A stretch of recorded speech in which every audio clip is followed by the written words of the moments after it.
Hello Mila, hello Jack. Hello everybody else who's watching. Welcome to Storytime with Grandad. Today's book is from Thomas and Friends, and it is Rusty. One autumn evening, Rusty returned late to the quarry.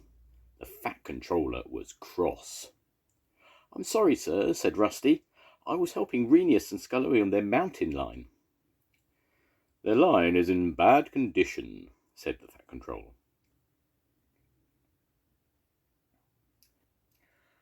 "Their line is in bad condition," the Fat Controller explained. "Mending it takes up too much of your time. I'm going to shut down the line."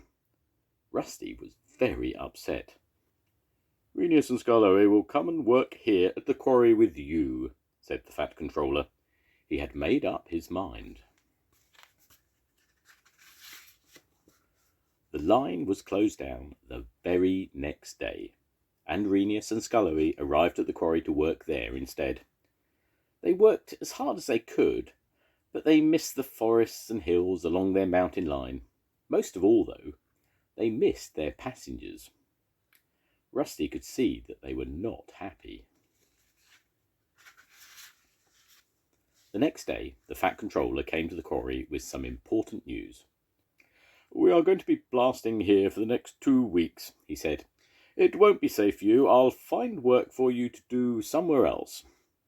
"Please, sir," said Rusty, "may we go back to the old line and try to repair it? Then Rheneas and Skarloey can do their old jobs again." The Fat Controller agreed.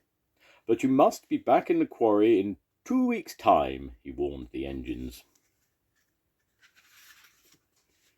Rheneas and Skarloey's line was in a mess. It was covered with rocks and branches, and the tracks were broken in several places. The three little engines set to work straight away. "There's no time to lose," said Rusty. When Elizabeth, the vintage lorry, puffed past, she thought Rusty's plans to clear the tracks was silly. "What a waste of time," she sniffed. Skarloey was sad. "She's right," he said. "We'll never get all the work done in 2 weeks." "We can't give up," said Rusty. The days passed, and still the line was not fixed. The engines worked harder than ever, but time was running out. "It's no good," cried Rheneas. "There's too much to do," moaned Skarloey. But Rusty would not give up. He had a very clever idea.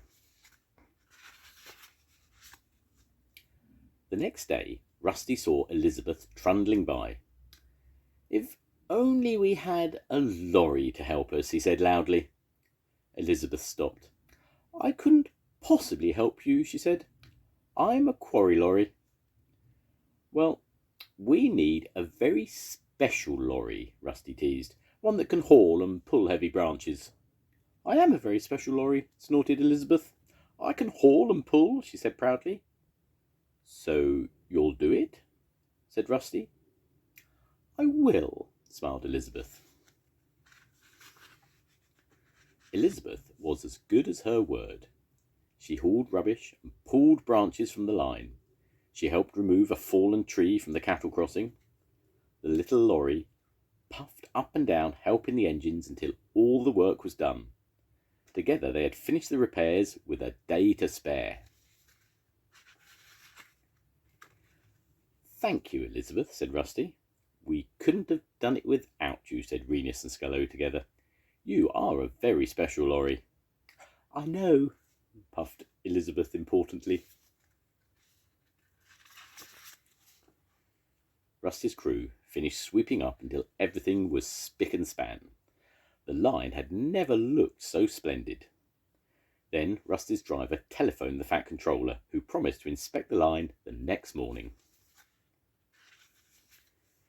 When the Fat Controller arrived, he was very pleased. "Well done, Rusty," he said, "and well done, Elizabeth. We will reopen the line straight away." Rusty was very proud. Rheneas and Skarloey were very happy too. They were looking forward to seeing their passengers again. "Now, you will have time to work at the quarry for a change," the Fat Controller told Rusty. Rheneas and Skarloey went back to work on their old line, and Rusty went to the quarry.